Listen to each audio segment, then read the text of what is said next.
Today we have a really cool video for you guys. It'll be a collection of 10 stories that are all fan favorites, and they all share a theme of horror stories. Story 1, the last thing Marcus heard before the sun came up, was the ringing. It had been going for 6 hours. Same phone, same room. And whatever was making it ring from a room that didn't exist on any floor plan, had not stopped once. Here's how he got there. Marcus moved into apartment 4C on a Tuesday in late October. The building was a converted textile warehouse in North Philadelphia, one of those places where exposed brick and original hardwood floors justify a rent that should embarrass someone.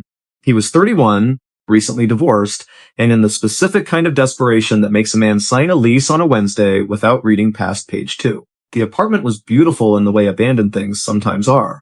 High ceilings, deep closets, windows that looked out over a courtyard where nothing grew. He noticed the wall on his second night. The building's layout didn't make sense to him, had never quite made sense, even during the walkthrough. His apartment was listed as 840 square feet. He'd measured it himself out of boredom and came up with something closer to 750. He stood in the hallway off the kitchen, ran his hand along the plaster, and knocked. The left half sounded solid. The right half, the half that should have been the building's exterior, did not. He knocked again. Hollow. He told himself it was insulation. He told himself it was a structural cavity, a chase for pipes or ventilation. He cooked dinner. He watched television. He went to bed. He lasted 4 days before he got a hammer. The plaster came down in sheets. Behind it was not pipes, not insulation, not the outer wall of a converted warehouse. Behind it was a door, a wooden door, painted the same white as the plaster, fitted so cleanly into the frame that the seam was nearly invisible. There was no knob. There was a latch, the old kind, the kind you lift with your thumb. His hand was on it before he consciously decided to touch it. The room was roughly 8 feet by 10. No windows. No outlets. The floor was the same hardwood as the rest of the apartment, but it hadn't been refinished. It was still the original factory wood, dark with age, pocked with old staple marks. There was a single shelf on the far wall. On the shelf sat a rotary phone, black Bakelite, braided cloth cord running to a wall jack that shouldn't have existed. The handset sat in its cradle. The dial faced outward. There was no manufacturer's mark, no serial plate. Just the phone sitting in the dark in a room that no one had entered in what looked like decades. Marcus stood there for a full minute. Then he backed out, latched the door, and called his super. The super's name was Denny. He was 60, compact, and had the specific energy of a man who had heard every complaint a building could generate and had learned to neutralize them on the phone before. They became in-person problems. He listened to Marcus describe the room. He was quiet for a moment. Then he said the building was old, that sometimes spaces got walled off during renovations, that it was probably nothing. He said he'd come look at it Thursday. It was Monday. The phone rang for the first time that night. Marcus was in bed. The sound came through the new hole in his kitchen wall, muffled by the closed door, but unmistakable. That old mechanical bell sound, nothing like a modern phone. 2 rings, then silence. He lay there for 10 minutes, nothing else. He went back to sleep. It rang again the next night, 3 times, then silence. By Wednesday, he had convinced himself it was a coincidence, a residual charge in old wiring, some quirk of the building's electrical system. He did not open the door. He did not touch the phone. He ate dinner with the television loud. Thursday came and went. Denny did not come. Marcus called and left a voicemail. He called again Friday. The second time, Denny picked up and said he'd been dealing with a flooding issue on the second floor, that he'd reschedule. His voice was steady, professionally steady. The kind of steady that is not the same as calm. Friday night, the phone rang for 40 minutes straight. Marcus sat at his kitchen table and stared at the door in the wall. The ringing was not frantic. It was not urgent in the way an alarm is urgent. It was patient. It rang the way something rings when it knows it will be answered eventually, when it knows you have nowhere else to go. He opened the door at 11:18. The room was exactly as he'd left it. He crossed to the shelf in 3 steps, picked up the handset, put it to his ear. Silence, then breathing, not panicked breathing, slow, regular breathing, the breathing of someone who had been waiting for a long time and was now simply present. He said hello. The breathing continued. He said hello again. He said, "Who is this?" A voice said, "You're in my room." It was a woman's voice, old, not frail, old the way certain wood is old, dense and dry and still holding its shape. She said it without accusation. She said it the way you state a fact. Marcus asked what she meant. He asked who she was. He asked how the phone was connected. She said, "The phone has always been connected." He asked, "Connected to what?" She said, "To whoever's in this room." He pulled the handset away from his ear. He looked at the cord. It ran to the wall jack. He traced it to the baseboard to where it disappeared into the wall. He looked back at the phone. He looked at the handset in his hand. She spoke again, from the earpiece, loud enough that he heard it without it touching his face. You should write down what I tell you. He should have left. He knows that. Any rational reading of that moment ends with him walking out of the apartment, calling someone, driving somewhere with other people in bright lights, and the particular sanity of ordinary noise. He didn't leave. He went to the kitchen, got a notepad and a pen, and came back. He sat down on the floor of the hidden room. The cord reached. He put the handset back to his ear. She talked for 4 hours. He is not going to repeat everything she said. He has been over this with himself, and some of it he doesn't have the language for, and some of it he has been told, by people he trusts, is not something he should post publicly. What he will say is this: she knew the building. She knew it floor by floor, room by room, in a way that predated the renovation, predated the conversion, predated what the building had been before the textile company, and before whatever it was before that. She knew the names of people who had lived in those walls, not tenants, not workers. People who had been in the building in a different sense, in the walls, in the sealed rooms, in the spaces that got plastered over when it became cheaper to cover them than to explain them. She told him there were 3 other rooms like his in the building. She told him they each had a phone. She told him the phones were not connected to any line. She told him the phones rang when someone in the room needed to be heard. He asked if she was in the building. She said, "I'm in the phone." He looked at the handset. He didn't move it away from his ear. He said, "What does that mean?" She said it means the phone is where she went when there was nowhere else. She said some of it was her choice. She said some of it was not. He asked when. She said 1961. He asked her name. She spelled it out for him, letter by letter, slowly, the way you spell something for someone who might not believe you. He wrote it down. He has not been able to verify it. He has tried. The building's ownership records from before 1978 are incomplete. The city assessor's office was less than helpful. He found one reference, in a digitized neighborhood newsletter from 1963, a 2-line note about a woman reported missing from an address 2 blocks from the building. The first name matches. The last name, he's not sure. The call ended at 4 a.m., not because he hung up, because the line went quiet mid-sentence cleanly the way a tape ends. He sat in the room until the sun came up. The phone did not ring again. He patched the wall that same weekend. He used new plaster, not drywall. He didn't know why. It just felt wrong to use something modern. He feathered the edges the way a YouTube tutorial told him to. He sanded it smooth. He painted it white. He can still hear where the hollow is when he knocks. He has not called Denny back. Denny has not called him. The notepad is in his kitchen drawer. He reads it sometimes. He doesn't know what he's supposed to do with it. He doesn't know if there's anything to do with it. He keeps thinking about what she said near the end, the last thing she said before the line cut. The room doesn't disappear when you close the door. It just stops being yours. He's not sure what that means. He's not sure he wants to find out. The phone hasn't rung since the night he answered it. He tells himself that's a good sign. He tells himself it once, when he first wakes up, like a small prayer. Once a day, every day. He's been there 4 months. He hasn't missed a morning yet. If you're in a converted building, old building, industrial conversion, anything pre-1970 in a city with a warehouse district, knock on your walls sometime, all of them. You'd be surprised what sounds hollow. Or maybe don't. Maybe that's a smarter move. More of these next week. Subscribe if you want them. No intro, same as always. For story, she didn't know how long she'd been there before she understood what the facility was. That's the part she says first when she tells this story. Not the smell, not the lights, not the names they used. The not knowing. That part is important to her. Here's how it started. Nadia was 23 when she accepted the job. Remote agricultural research, the posting said. 8-month contract, competitive pay, room, board, and meals included. She had been unemployed for 11 months, had maxed 2 credit cards, and her landlord had sent a 3rd notice. She had a biology degree from a state school and no lab experience that any research institution wanted. The posting didn't require experience, it required willingness. She signed the NDA on a Thursday. Friday, a car picked her up at her apartment. The driver didn't speak. She was told that was normal, that the research site had confidentiality protocols, that personnel didn't discuss location with recruits until orientation. She watched the city give way to suburbs, suburbs to farmland, farmland to a tree line so dense it killed the last signal on her phone sometime around hour 4. The car stopped at a facility that looked from the outside like a seed processing plant. Corrugated metal, ventilation stacks, a parking lot with 24 vehicles and no signage. A woman in a white coat met her at the entrance and walked her through intake. Nothing unusual, she thought. Forms, a physical, blood draw.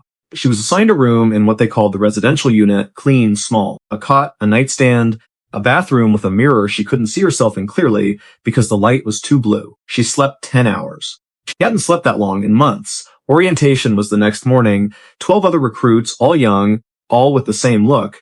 the tired but hopeful look of people who needed this to work out. The woman in the white coat, who introduced herself only as Dr. Seal, explained that the facility conducted research into human biological response to controlled environments, nutrition, sleep cycles, stress markers, that the recruits would be subjects as well as staff, that they would be compensated accordingly, that this was disclosed in the NDA. Nadia reread the NDA that night. It was 31 pages. She found the clause on page 19. It was not what she had understood it to be when she signed. She went to the door of her room to find someone to talk to. The door was locked from the outside. That was day 2. She wants to be clear about the timeline because people always get it wrong when they hear parts of this. The locks were day 2. The hunger was day 5. Not starvation, but managed calibrated, a specific caloric restriction that she was told was part of the study protocol. The temperature drops were day 9. They reduced the heat in the residential unit by 4 degrees every 72 hours. They said it was to observe adaptation response. They took her temperature 4 times a day. They wrote everything down. She did not fully understand what the facility was until week 3. Until Remy. Remy was in the room next to hers. She knew him only through the shared wall, tapping, at first, the prison knock language of knuckles on plaster. He had been there for 3 months before her cohort arrived. He spoke through the ventilation duct in a voice kept so quiet she had to press her ear to the grate to catch it. He said, "They're not studying how we respond to the environment. They're studying the environment's effect on product." She asked what product meant. He said, "Us." He said it the way a person says something they have had 3 months to accept. He said the facility's actual function, the function that the research framing was a cover for, was the production and harvesting of biological material from human subjects under conditions designed to optimize yield. Not organs, not blood exactly, though blood was part of it. He described a compound extracted during periods of sustained cortisol elevation, fear, cold, hunger, isolation that had no name she would recognize, that was valuable enough that the per-subject yield justified the entire operation. She told him he was wrong. She told him 3 times over 3 days that he was wrong. He let her. He understood. He had told himself the same thing for the first 6 weeks. On day 22, a technician arrived in her room for what was described as a routine extraction. She had been through 4 of these. Blood draws she'd assumed were standard monitoring. This time was different. The needle was larger. The draw lasted longer. The technician was accompanied by a second person she had not seen before, someone whose job appeared to be documentation, writing in a clipboard she couldn't see. When they were done, the technician looked at the number on the collection bag, nodded at the second person, and said 2 words Nadia has never forgotten. She went to the vent that night and told Remy. He was quiet. Then he said, "Now you know." She asked how many of them there were in the whole facility, not just their unit. He said he'd counted 12 units from what he could piece together based on the meal rotation timing and the movement patterns he'd tracked through the ventilation sounds. He said 12 units, 12 per unit. He said some of the units had people who had been there for years, not 8-month contracts, years. She asked how people survived years. He said, some of them don't think of it that way anymore. He said the facility was very good at making the conditions feel sustainable, enough food to function, enough light to prevent breakdown, enough human contact to maintain baseline psychological stability. He said the operation was calibrated. He said that was the part that was hardest to explain to people on the outside. It wasn't a dungeon. It wasn't brutal in the way people imagine. It was precise. The cruelty was in the precision. She escaped on day 41. She is not going to say how because she doesn't know if the people who helped her are still safe, and she made a promise. What she will say is that it involved a maintenance access point in the northern wall, a schedule gap she had spent 12 days memorizing, and Remy, who did not come with her. She got to a road. She flagged down a truck. She was in a hospital in 4 hours. She gave a statement to 2 law enforcement agencies, 1 federal. She gave that statement 3 more times over the following 6 months. She gave names, physical descriptions, a hand-drawn layout of the facility's residential unit, and the 3 corridors she had moved through. She described Dr. Seal in enough detail that an artist produced a composite. The facility, when investigators reached the coordinates she had calculated from road markers and drive time, was empty, cleaned. The equipment was gone. The records were gone. The building was registered to a shell company that dissolved 4 months before she was recruited. There were marks on the floor of the residential unit consistent with cot placement. There were anchor points in the walls. The ventilation ducts ran exactly where Remy had said they did. There was nothing else. She still looks for the composite. She has a copy. She carries it. She has shown it to 3 people who worked in biotech research in different states, and none of them recognized it. She has posted it in places where she was told it might reach the right eyes. and twice she received responses from people claiming to have seen the face, but neither response went anywhere.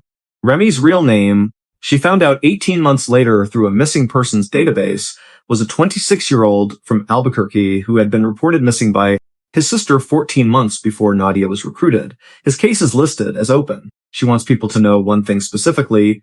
The one thing she needs people to understand, the ad looked normal. It looked completely, boringly, frustratingly normal. It looked like every other remote contract post on the same platform, surrounded by legitimate jobs, formatted the same way, asking the same things. There was nothing wrong with it. Not a single flag she can point to now and say, there, that was the sign. She was not naive. She was not careless. She was broke, and she needed it to work, and she did everything a reasonable person would do, and it didn't matter. She wants you to know that. She wants you to carry it with you. Some doors don't announce what's behind them. They just open.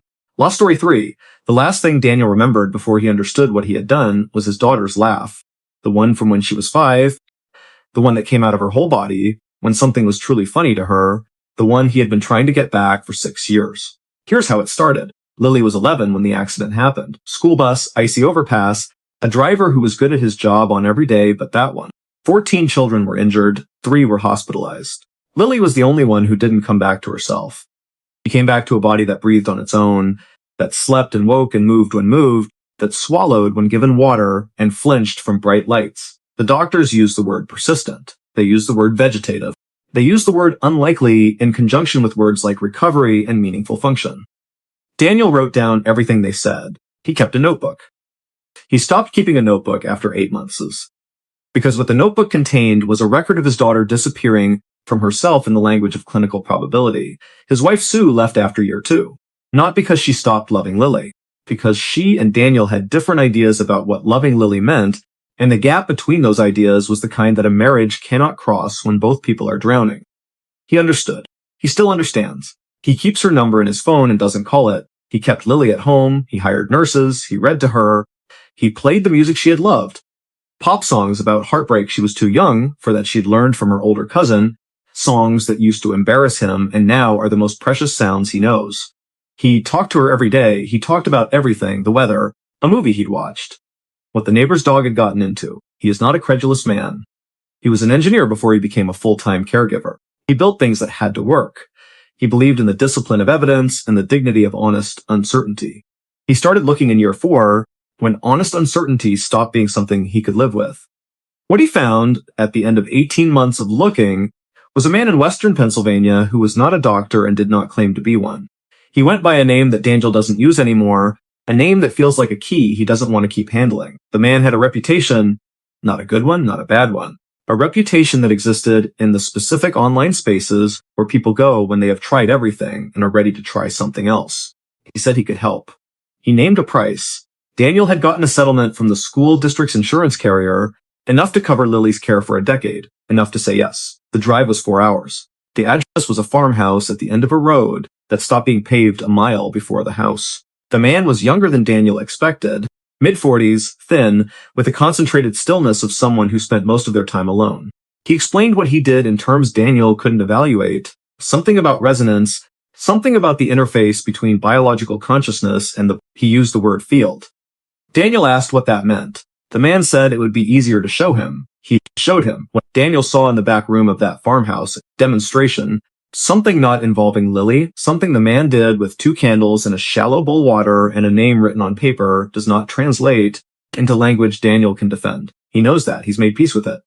What it looked like was the paper burned, the water moved without being touched, the candle that had been going out relit. What it felt like was something was in the room that had not been in the room before.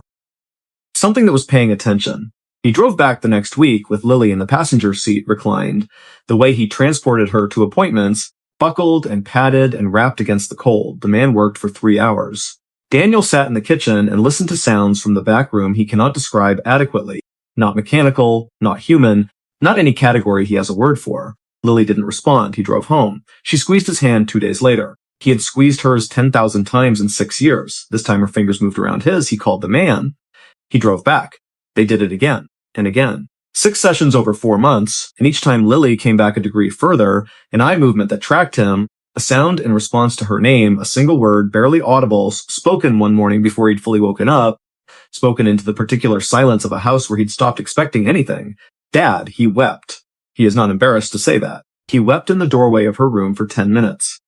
Then he called the man, and the man was quiet for a long time, and then the man said, I need to tell you something. I should have told you before we started. He had. In the contract Daniel signed at that first meeting, a document he had read quickly because he wanted this, because he needed this, was a clause that he had read as standard liability language, the kind of liability language all alternative practitioners use, the kind that means nothing in practice. It was not standard. He understands that now. The clause said that the work required an exchange, not money. The money was separate. The exchange was of a different kind the man described in the phone call as a duration. Daniel asked what duration meant.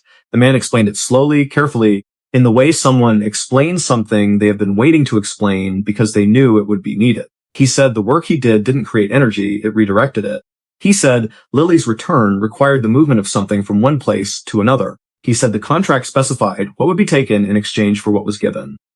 Daniel asked what was taken. The man told him he is 46 years old. The man told him that as of the 6th session, he has 11 years left, not in a vague this is bad for your health sense. In the sense that the man keeps records, in the sense that the exchange is documented, in the sense that in 11 years, on a date the man declined to specify, Daniel's end of the contract will come due. He said he was sorry he hadn't been clearer. He didn't sound sorry. He sounded like a man reporting a measurement. Daniel was silent for a long time. Then he said, Is Lily going to be okay? The man said yes. He said she would continue to improve. He said what had been taken from Daniel had given her back to herself fully over time. He said the process was irreversible on both ends. Daniel said okay. He said okay and meant it. Lily is 12 now. She is behind her peers in some things and catching up fast. She is in school 3 days a week. She asked for a specific pair of sneakers last month in a tone that communicated mild outrage that he hadn't just known to get them, and he bought them and stood in the shoe department of Target for a moment before the transaction completed and felt something so large he doesn't have a name for it. 11 years. He has done the math. He is 46. He will be 57. Lily will be 22. She will be an adult. She will have finished school. She will have made friends and had arguments and chosen something she wants to do with her life and started doing it. He will have seen that. He is not asking for anyone's sympathy. He is not asking for anyone's moral assessment. He made a choice with full knowledge, or close enough to full knowledge that the distinction doesn't matter to him, and he would make it again. What he wants is for someone to know it was a choice, that he made it, that it was his. Lily showed him a drawing she made at school last week. A house with a garden and 2 figures in the garden, a tall one and a short one. She said it was them. She said, that's you. She pointed at the tall figure. She said, and that's me. He framed it. It's on the kitchen wall. He's been thinking lately about what he wants to do with the time. He has a list. He's adding to it. He thinks he'll get to most of it. Story 4, she hadn't moved in 2 days before she found the letter, and by the time she understood what the letter was asking her, she'd already agreed to the first condition. Here's how she got there. Priya was 28, between apartments in the specific sense. That means one lease ended, and the next hadn't started, and there were 17 days that needed filling. She was sleeping on her friend Danny's couch, working remotely, keeping her belongings in a rented storage unit, and her anxiety in a box she checked every morning and told herself was manageable. She saw the ad on a local Facebook group, not one of the big platforms, a neighborhood group for an area she'd never lived in but had been added to by an algorithm months ago. The post was short. House sitting needed, 4 weeks, remote work-friendly property, private room with ensuite, fast internet, full kitchen access, no pets, no complicated maintenance schedule. The listed compensation was $800 a week plus all utilities. The contact was a name, Elena Marsh, and a phone number. She called from Danny's kitchen at 8 in the morning. Elena Marsh answered on the second ring. She was warm, organized, unhurried. She explained that she traveled extensively for work, that she preferred a house sitter to a property management company, because she cared about the house, and property management companies did not. She asked Priya 3 questions. Did she work from home? Did she cook? Did she have any problem being alone in a quiet house for extended periods? Priya answered yes, yes, and no in that order. Elena said she'd send the address and access instructions. The house was 90 minutes outside the city. Victorian, fully renovated, at the end of a private road, through a birch stand that was beautiful in a way that felt slightly staged, the way some beautiful things do. 3 bedrooms, 2.5 baths, a kitchen that belonged in a magazine, and a library with floor-to-ceiling shelves that made Priya stand in the doorway and do a thing she'd stopped doing since she was a teenager. Count books. She counted 100 before she stopped counting. The welcome packet was on the kitchen table. 7 pages, spiral bound, typed with the precision of someone who had done this before and knew exactly what a house sitter would need to know. Thermostat settings, Wi-Fi password, instructions for the water softener and the generator and the backup for the backup security panel, the name and number of a neighbor, Frank, 2 miles down the road, who could help with anything mechanical. On page 6 was the section titled House Rules. It was not long. There were 4 rules. Rule 1. The room at the end of the second floor hallway, the one with the pale blue door, is not to be entered. The door is locked. Do not attempt to open it. If you have questions about this, call me. Rule 2. Between midnight and 4 a.m., please do not use the mirror in the upstairs main bathroom. The ensuite bathroom is fine at any hour. If you must use the main bath during those hours for any reason, cover the mirror first. A cloth for this purpose is in the linen closet, labeled. Rule 3. If you hear what sounds like a door closing in the house and cannot identify the source, go to the kitchen and make yourself something to eat.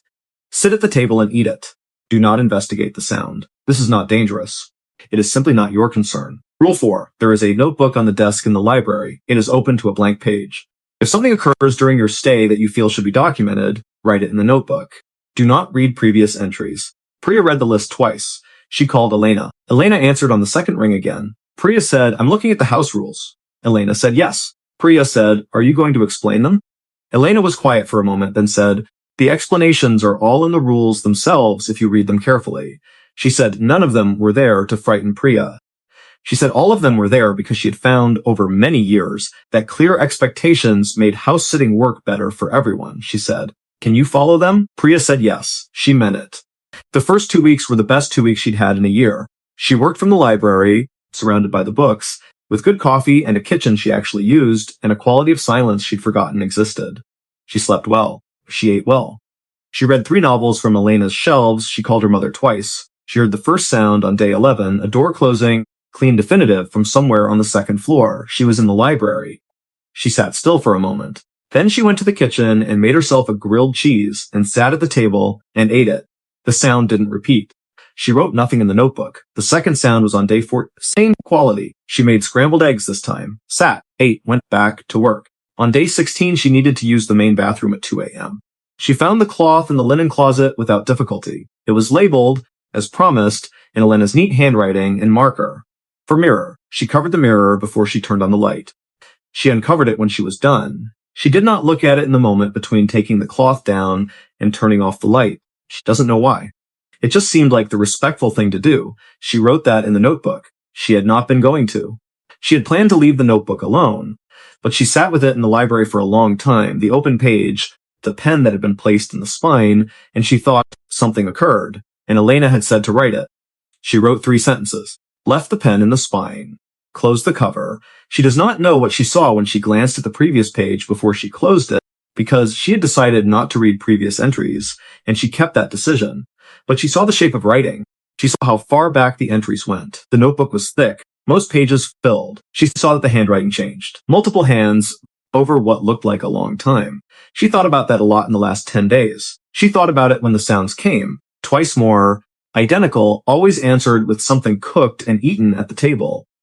She thought about it when she used the library and looked at the books and started to read the spines with more attention and noticed they had no publication dates, not hidden dates, no dates at all. She checked 17 books. None had a copyright page.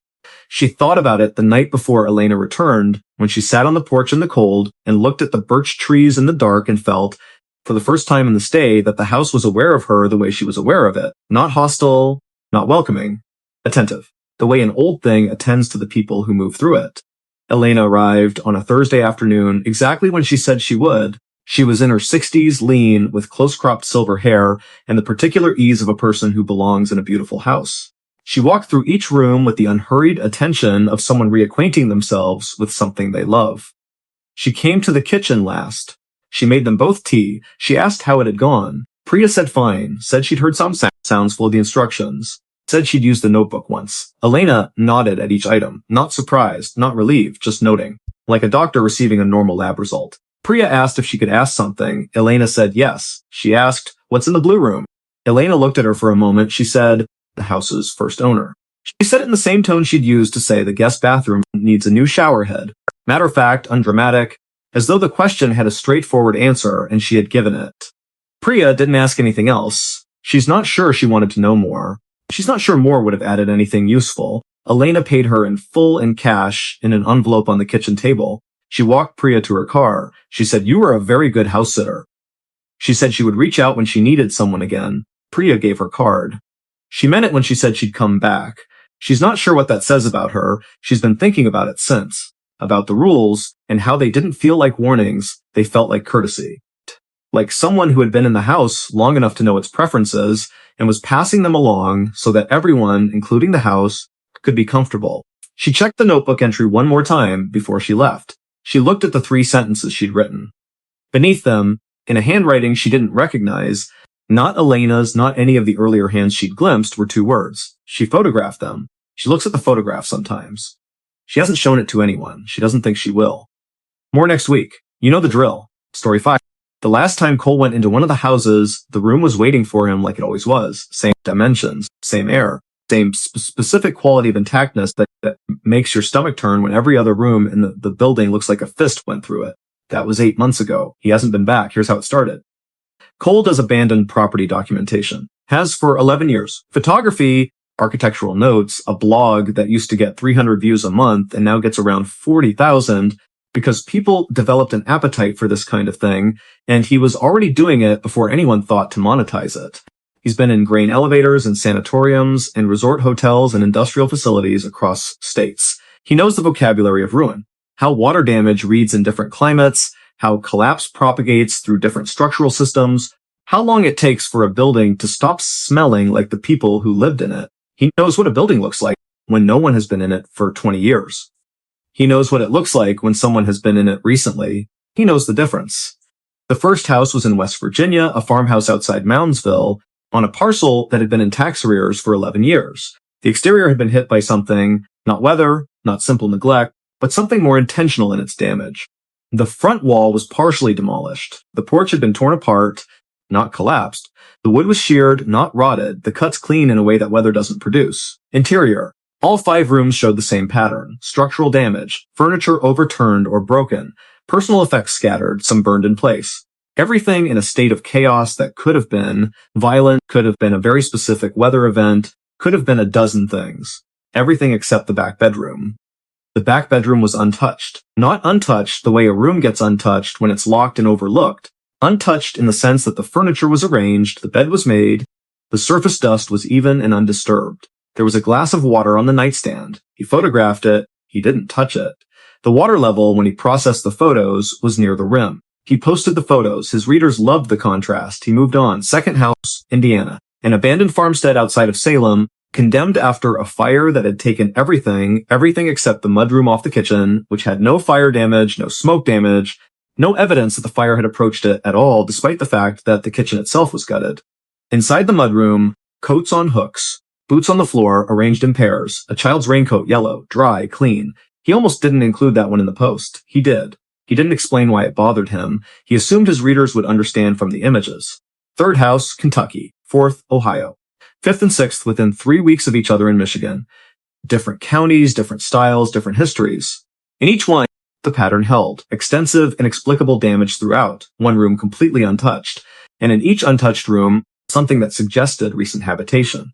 A lit candle burned to the nub, but still warm when he arrived. A chair pulled to the window at an angle that indicated someone had been sitting in it looking out. A book opened to a page about a third of the way through. Spine cracked back the way a book gets when you hold it open one-handed for a long time. He started keeping a log in year 3. He was at 14 houses by then. He went back to the ones he could and documented the intact rooms in more detail, measurements, orientation, what windows faced what direction, what the view was. He ran the addresses through county records, looking for anything the property shared. Ownership histories didn't overlap. No common former owner, no common bank, no common date of abandonment. 3 had fire damage, 4 had flood damage. The rest had damage he categorized as undetermined. There was no common cause. He found the first connection in the photographs. He had over 2,000 images across the 14 sites. He was processing them for a retrospective post when he noticed it in the background of a photo from the Indiana mudroom, something in the corner of the frame he'd dismissed as shadow when he took it. He zoomed in. It was not shadow. It was writing on the wall, small and high, in the upper corner near the ceiling, in a hand he couldn't make out. He went back to Indiana. He photographed the corner. He came home and processed the image until the writing was legible. It was a date and a set of initials, nothing else. He went back to every intact room he'd photographed and looked for writing. He found it in 9 of the 14, always in the same position, upper corner, always a date and initials. The dates ranged across a 40-year span. The initials were different in each room, but they overlapped. The same 2 or 3 combinations appearing in multiple houses, different states, different decades. He has not been able to identify the individuals behind the initials. He has tried. He has a research background from his architecture documentation work, and he applied it, and it did not get him to a name. What it got him to was a pattern in the dates. They were not random. They were spaced, not evenly, but according to an interval he worked out over 2 weeks with a spreadsheet. The interval is not one he can explain in terms of any event or cycle he can match to a calendar, but it predicts. He has used the interval to calculate the date of the next occurrence and the occurrence after that. He has not shared those dates publicly. The 15th house was in Wisconsin. He went because the listing matched his documented pattern, specific type of property, specific geographic region, specific description of damage in the county assessor's notes. He got there in late afternoon. He moved through the damaged rooms quickly. He knew what he was looking for. He found the intact room in the back of the house, ground floor, facing north. He stepped in and stopped. The room was immaculate, as always. Furniture arranged, dust undisturbed. But this time, on the small table in the center of the room, there was a notebook, and the notebook was open. And the page it was open to was not blank. His name was at the top. Not a common name, not something that could be coincidence. His full name, the name he uses professionally, in handwriting he did not recognize. Below his name was a list. 12 entries. He read through them with his phone flashlight, reading slowly, reading twice, and understood that the list was the 14 sites he had documented, in order by the date he had visited them, with a note beside each one. The notes were brief, 1 sentence each. They described what he had done in each intact room, how long he'd stood there, what he'd looked at, what he'd touched or not touched, how he'd moved when he left. Specific, accurate. Things that could not have been written by someone who hadn't been in the room with him. The last entry on the list was blank except for a date. The date was today.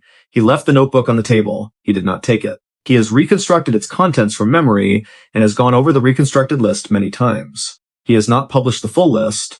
He will say this. The notes were not threatening. They were not warnings. They had the quality of record keeping, the same quality his own logs have. Observed, noted, filed. Whatever had been watching him document its rooms had been keeping its own documentation. He's been thinking about what that means.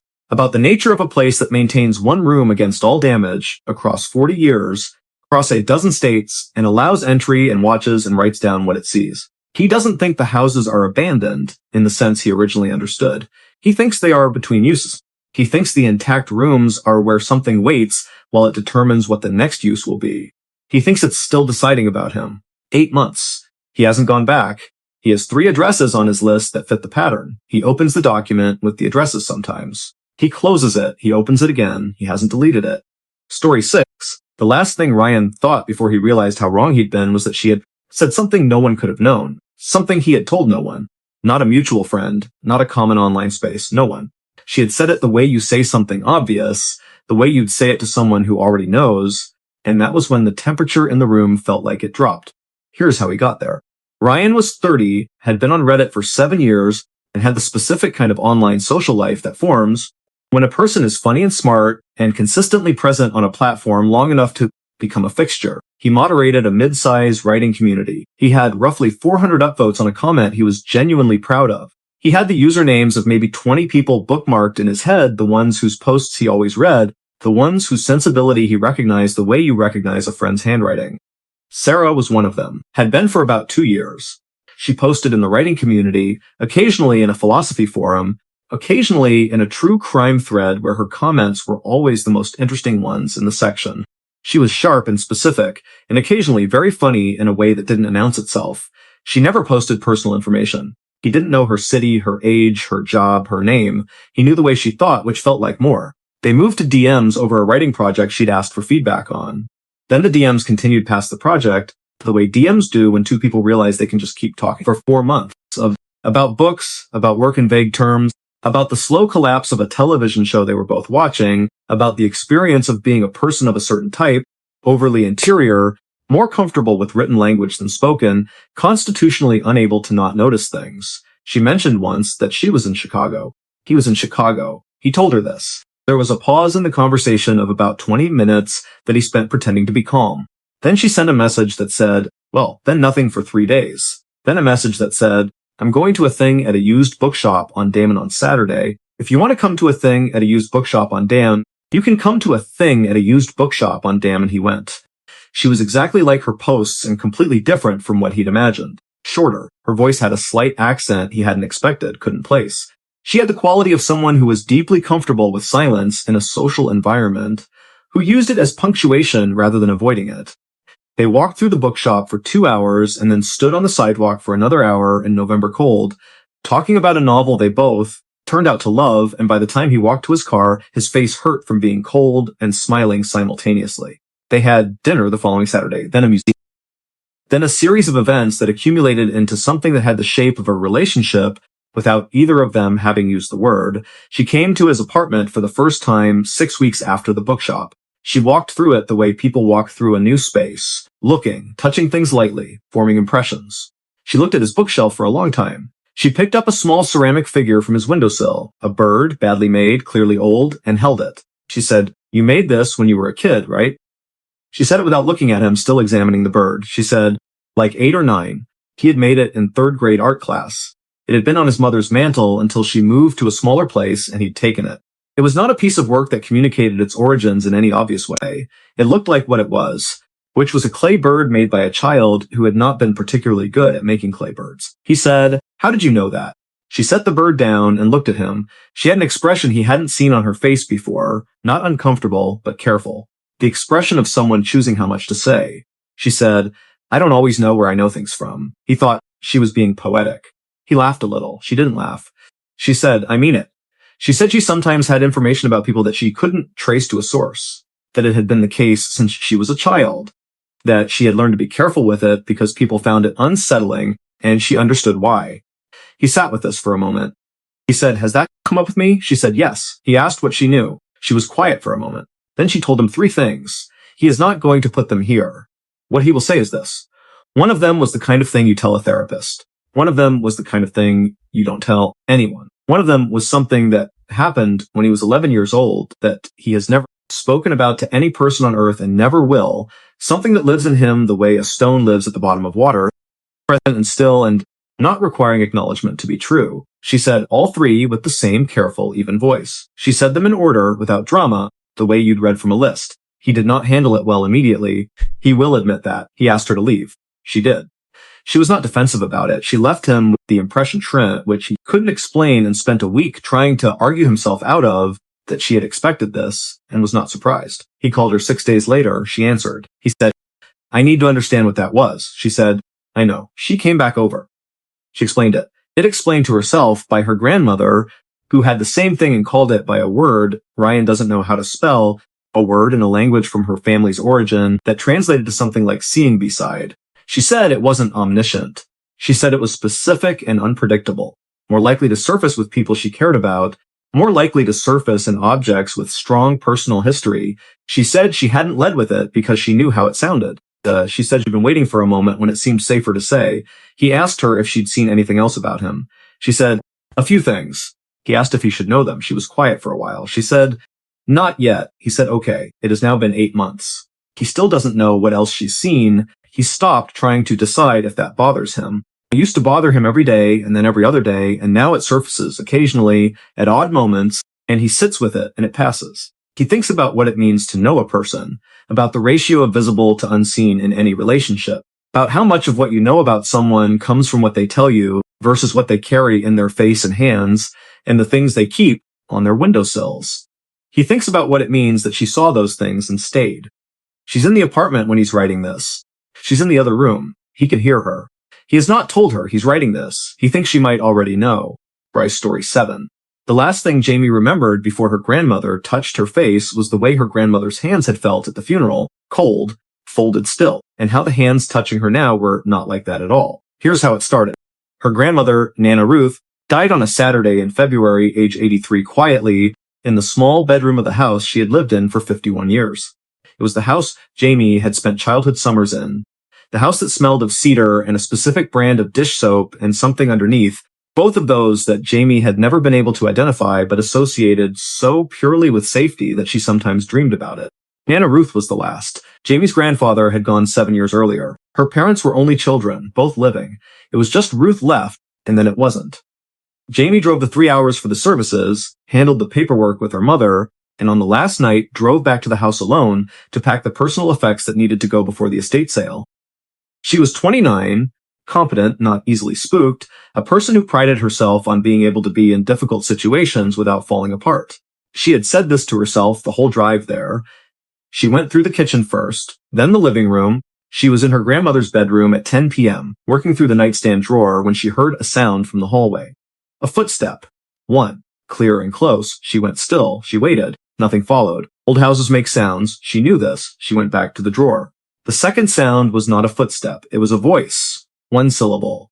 Indistinct enough that she couldn't make out the word, but distinct enough that she knew it was a word, spoken close to the bedroom door at conversational volume, in a register that was familiar in a way she couldn't immediately place. She went to the doorway. The hall was empty. The house was empty. She had checked every room when she arrived, the way she always did in unfamiliar now spaces. She called her mother. She described what she heard. Her mother told her it was the house settling. Her mother said it in the tone that means, I cannot have this conversation right now. Jamie said okay and stayed on the phone for a few minutes talking about logistics. She hung up. She went back to packing. She saw her grandmother in the hallway at 10:47. She is not going to qualify this. She is not going to say what she thought she saw, or what it looked like, or how she could have been mistaken. She was not mistaken. Nana Ruth was standing in the hall outside the bathroom door in the nightgown she'd been dressed in for the open casket, and she was looking at Jamie, and her face was the face Jamie had known for 29 years. Not a stranger's face, not something wrong, just her grandmother's face, with the expression it made when she was about to say something that mattered. Jamie stood in the bedroom doorway and did not move. She said, Nana? Her grandmother looked at her for another moment, then she turned and went into the bathroom and closed the door. Jamie did not follow immediately. She stood in the hall for what she estimates was 4 or 5 minutes, waiting, listening. No sounds from behind the door. She knocked. No answer. She opened the door. The bathroom was empty. She sat on the edge of the bathtub for a long time. Then she went back to the bedroom and finished packing. She does not know what else to have done. She is a person who, when faced with something that doesn't fit, continues to do the things she was doing until she can think. She drove home the next morning. She thought about it for 2 weeks with the specific intensity of someone turning an object over in their hands, looking for the seam. She called her mother again. She told her what she'd actually seen, fully, without softening it. Her mother was quiet. Then her mother said, okay. Then her mother said something Jamie didn't expect. She said she'd seen her own father, Jamie's grandfather, twice after he passed. Once in their kitchen 6 days after his death. Once at a family gathering 4 years later, in the corner of a room for just a moment. She said she had never told anyone. She said she hadn't been scared either time. She said she didn't know what it was. Jamie asked, then why didn't you say anything, ever? Her mother said, because I thought it would sound like grief. Jamie thought about that distinction between what grief looks like and what grief might actually be. She's been thinking about it for months. There is a second part to this. 6 weeks after the night in the house, Jamie was at her own apartment in her own city at roughly 11 at night, reading on her couch. Her phone was on the cushion next to her. She had not been thinking about her grandmother, had been thinking about the book, specifically engaged with it fully in the way she rarely managed. She felt a hand on her shoulder. She turned. No one was there, but she smelled it. Cedar and dish soap and the thing underneath both of them. Faint, present, gone in 2 or 3 seconds. She sat with the book open and did not turn the page for a long time. She went to the bedroom and got the small box of items she'd kept from her. Grandmother's house, a watch, a letter, a photograph from the 60s in which her grandmother was 22 and beautiful and looking at something outside the frame with the expression of someone seeing something worth seeing. She held the photograph and looked at it. She said out loud to the room, I'm okay. I want you to know that I'm okay. She doesn't know if that was the right thing to say. She doesn't know if it mattered. She put the photograph back in the box and went back to her book. The smell came back once more that night, just briefly, like an answer. She is not a religious person in a formal sense. She has been, since February, religious in the specific sense of believing that some things do not end cleanly, that the people we love do not simply stop, that whatever consciousness is, it may not be as bounded by its container as we assume. She holds this belief lightly in the way you hold something that might not survive pressure. She does not talk about it much. but she wanted to write it down. She wanted someone to know that this happened and that she is not writing it for effect, and that her grandmother was a good woman who smelled like cedar and dish soap, and the thing underneath that she still can't name, and that whatever it was she felt in those 2 moments, it was not frightening. It was the opposite of frightening. If you have experienced something like this, you don't have to explain it to anyone. You don't have to make it make sense. You're allowed to just hold it. Subscribe if you want to stay. That's all. Story 8, the last thing Marco thought before he understood was that she looked exactly the same. Exactly. He hadn't seen her in 12 years, and she looked like she had not aged a single day, and that was when the wrongness of it arrived, like a sound too low to hear but high enough to feel. Here's how it started. Marco was 41, back in his hometown for the first time in over a decade. A family obligation. His father's house needed clearing out after a hospital stay, and he was the only one close enough in the family to do it, which was a sentence that summarized a great deal about his family in a short amount of space. He'd taken a week. He was staying in his childhood bedroom with its low ceiling and the specific smell of a room that hasn't been properly aired in years. He had grown up on a block where everyone knew everyone in the particular way of old neighborhoods. Not a close knowing, but a background knowledge, knowing of names and faces, and enough about lives to ask after the right things when you ran into someone at the right time. Mrs. Calloway was part of that background. She had lived 3 houses down since before Marco was born. She'd been on that block for 50 years, maybe more. She had always been old in the way that certain people seem to have been born old. The same white hair, the same curved posture, the same expression of having seen enough that surprise was no longer available to her as an emotion. He saw her from across the street on his second day back. She was standing on her front walk, looking in his direction, and when he raised a hand, she raised one back. He went over. She was exactly as he remembered. That was the thing. He stood 3 feet from her and looked at her face, and it was his memory of her face, not aged from it, not the slow movement of a face over 12 years, but the same face, the same year, the same day. He told himself he was misremembering, told himself he'd built an image of her in his mind that hadn't updated and was now rejecting the evidence of her actual aging. He told himself this twice while she talked to him about his father's health and the changes on the block, speaking in her particular way that had always made him feel like she knew more about the conversation than she was saying. She asked how long he was staying. He said a week. She nodded. She said, "Come by before you leave." He said he would. He meant to forget about it. He went back to the work. He asked his neighbor, Pat, about Mrs. Calloway 2 days later. Pat was 67, had been on the block nearly as long as Mrs. Calloway, and had the local historian's detailed knowledge of every change the street had seen. Marco asked, as casually as he could manage, how old Mrs. Calloway was. Pat looked at him. She said, "Honey, Mrs. Calloway passed away." She said it with the careful weight people use when they're not sure how the news will land. She said it had been 3 years ago. She said the house had been purchased by her daughter's family, a young couple who hadn't moved in yet, who were still dealing with the estate. She said the house was empty. Marco was quiet for a moment. Then he said, "I saw her 2 days ago across the street. I spoke to her." Pat looked at him for a long time. She said, "What did she say?" He told her. Pat's expression shifted, not to skepticism, but to something more complicated. Pat said, "She told you to come by before you leave." Marco said yes. Pat looked at him for another moment. Then she said, "Maybe you should." He went the following day, his second to last in town. He walked up Mrs. Calloway's front walk to the door he had knocked on as a child, trick-or-treating, selling school fundraiser items, delivering a note from his mother once that he'd never known the content of. He knocked. The door opened. Mrs. Calloway stood in the doorway. Same face, same posture, same expression. She stepped back to let him in. He went in. The house was empty of furniture. The estate was still in process, Pat had said, but it smelled inhabited, which shouldn't have been possible. He stood in the front hallway, and she stood across from him, and he looked at her face and could not make himself believe what he knew to be true, which was that this should not be possible. She said, "You were always a good boy." She said it simply. She said, "Your father is going to be all right. He's going to have more time than you think." He asked how she could know that. She said, "I see things more clearly now." She said it without humor, without drama, with the same quality that had always marked her speech. The quality of someone reporting what they'd observed. He asked, "What are you?" She looked at him for a moment. Then she said, "I'm what's left when the worrying stops." She said it like a definition, like something she'd had time to figure out. He stood there for a while. He doesn't know how long. He asked if there was anything she needed. She shook her head. She said he should go finish clearing out his father's house. She said she'd been in the houses on this block for 50 years, and she planned to be in them for another 50, and that was fine with her. He left. He walked back down the front walk and across the street and into his father's house and stood in the kitchen for 20 minutes before he could resume what he was doing. His father was discharged from the hospital 6 days after Marco got home, ahead of schedule. The doctors said the indicators had improved faster than expected, that they were cautiously optimistic, that he had more time. Marco called Pat. He told her his father was doing better. Pat was glad. There was a pause. Then Marco said, "The house was empty, right?" She said, "Yes, completely." He said, "Were there any personal effects still there? Anything left?"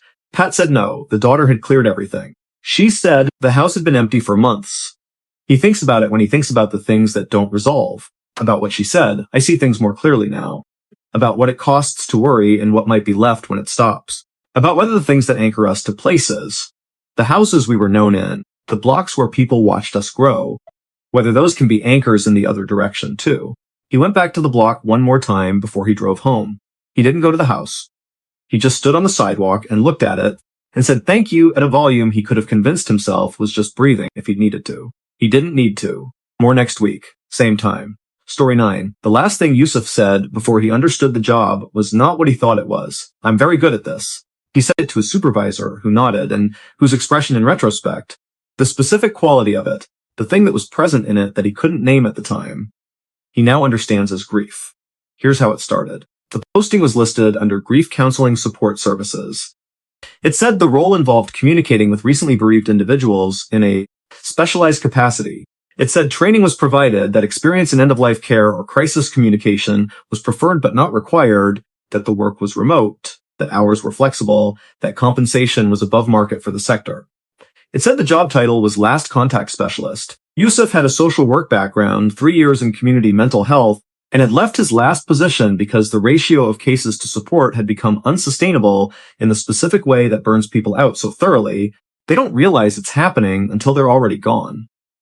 He wanted something that felt meaningful and was manageable. He applied. The interview was 2 rounds. First round, questions about his experience with grief, with loss, with families in crisis, with the specific emotional register required to be present for someone in acute pain without absorbing it. He'd answered honestly and well. He was good at this. Genuinely, that part was not bravado. He had a natural ability to be in a difficult room and not make it harder. Second round, a video call with the supervisor, a woman named Dr. Farrow, who asked him questions that he found unusual but explained away. She asked if he had any strong religious or metaphysical convictions. He said he was a questioning agnostic.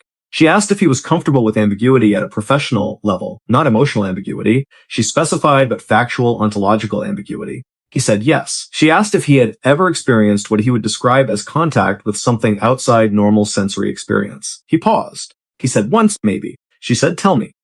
He told her about the night after his mother died, the presence he'd felt in the room that he'd never talked about because he couldn't quantify it. She said, "Good." She said he was hired. The training was 3 weeks. He received it via a secure portal, a combination of video modules and written protocols, dense and technical in a way that didn't match the posting's description of the role. He read everything. He asked questions via the portal's messaging function.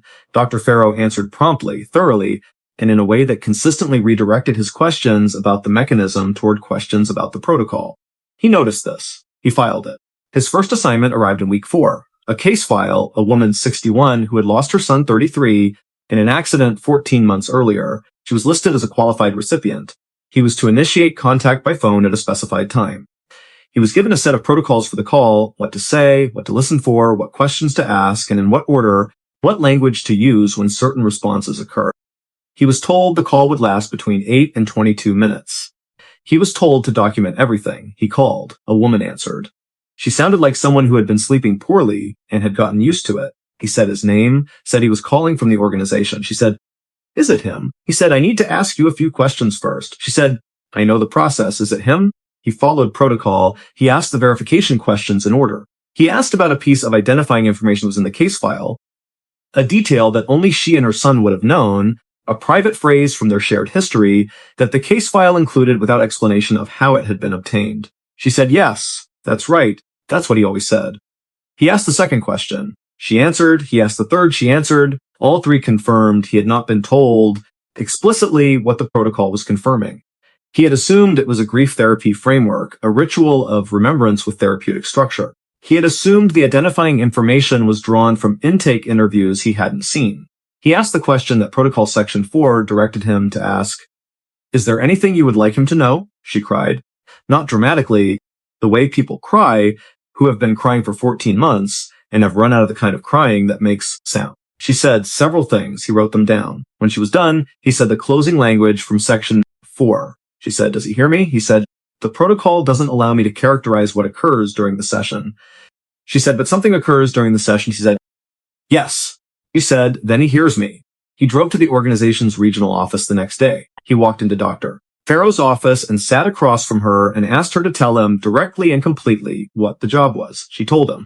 He is going to give the short version because the long version involves concepts he still doesn't have adequate language for, concepts he has spent a year reading into and has only partial frameworks for. The short version is this. The organization operates in the gap between the understood and the unverifiable.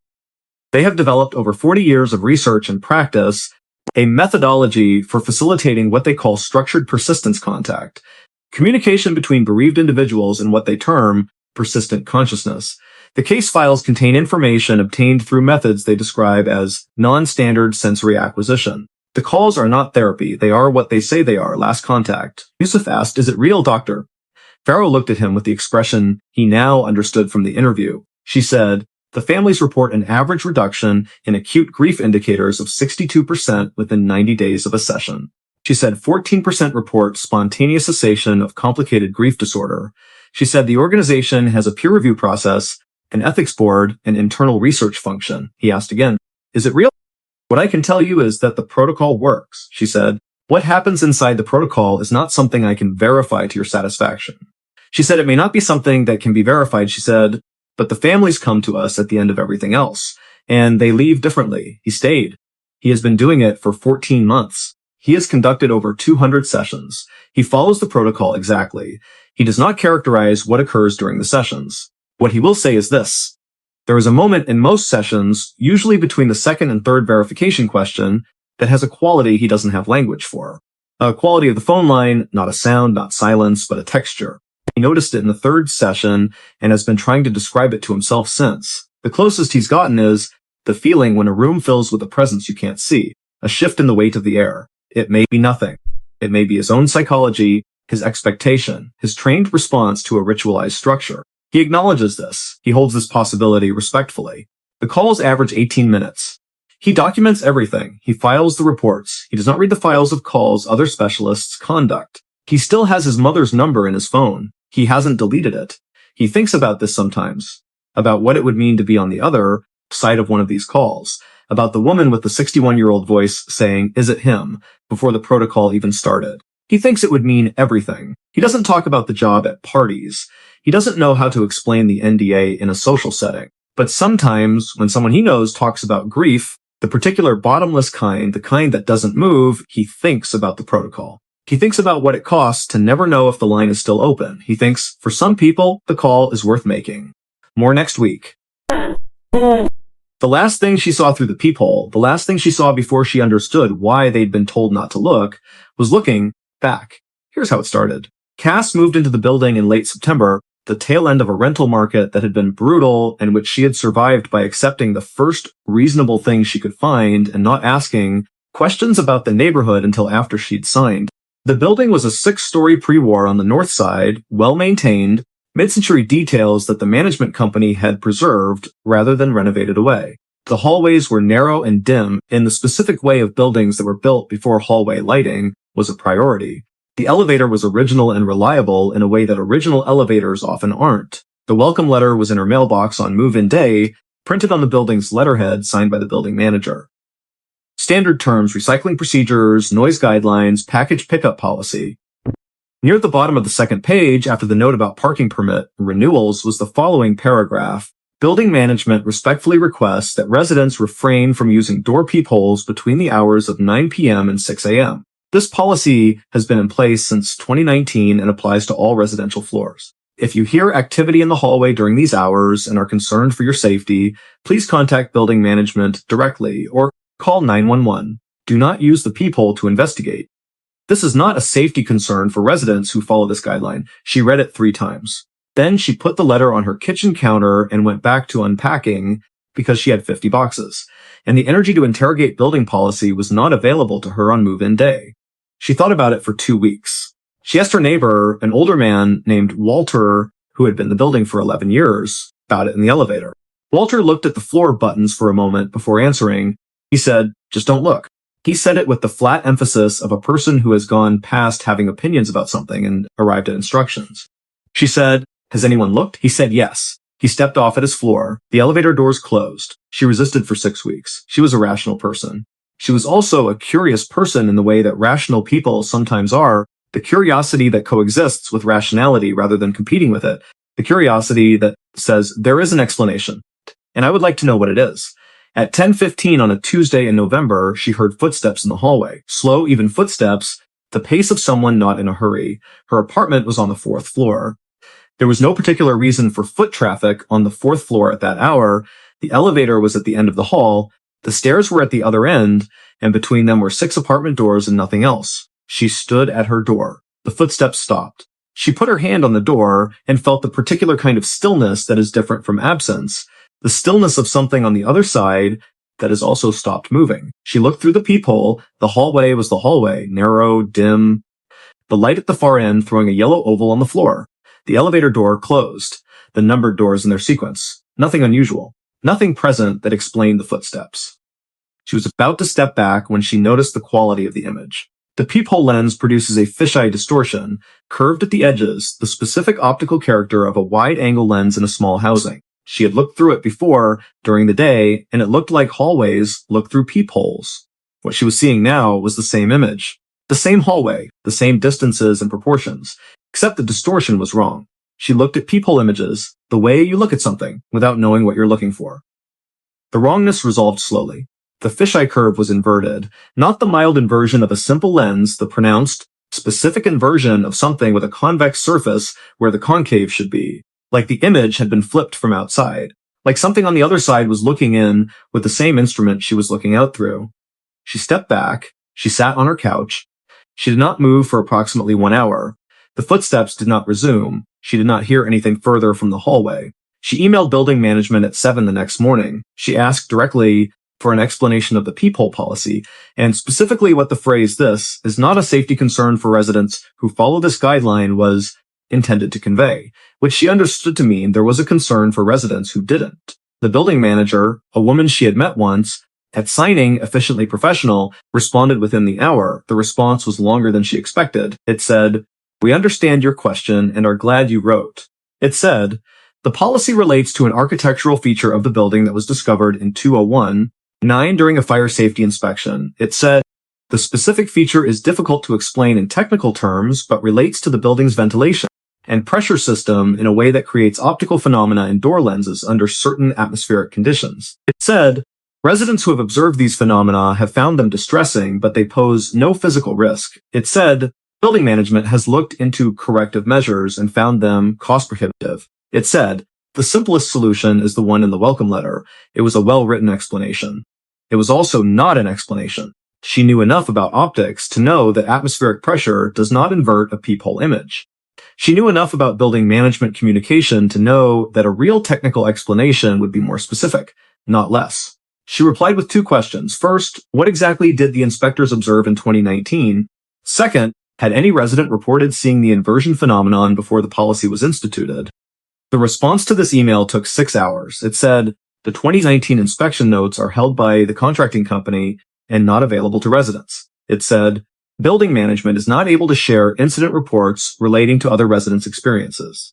She is still in the apartment. She will tell you the building is otherwise good. The heat works, the super's responsive, the neighbors are fine. She will tell you she has not used the peephole since November. She will tell you she has thought many times about what was on the other side of that door that night, and each time she arrives at the same place, she doesn't know, and the not knowing is livable, and the not looking is a choice she can maintain indefinitely. She will also tell you this. 2 months after the incident, she was at a building event, a residents' meeting about a roof repair, and she asked in the group if anyone else had experience with the peephole policy. 5 people raised their hands. She asked if anyone wanted to talk about what they'd seen. No one did, but the 5 people who had raised their hands looked at each other with the expression of people who share a specific knowledge and have reached independently the same conclusion about what to do with it, which is follow the policy. Don't look after 9. Some rules exist because someone did the thing first. You don't have to be the person who does it again. More next week. Same as always.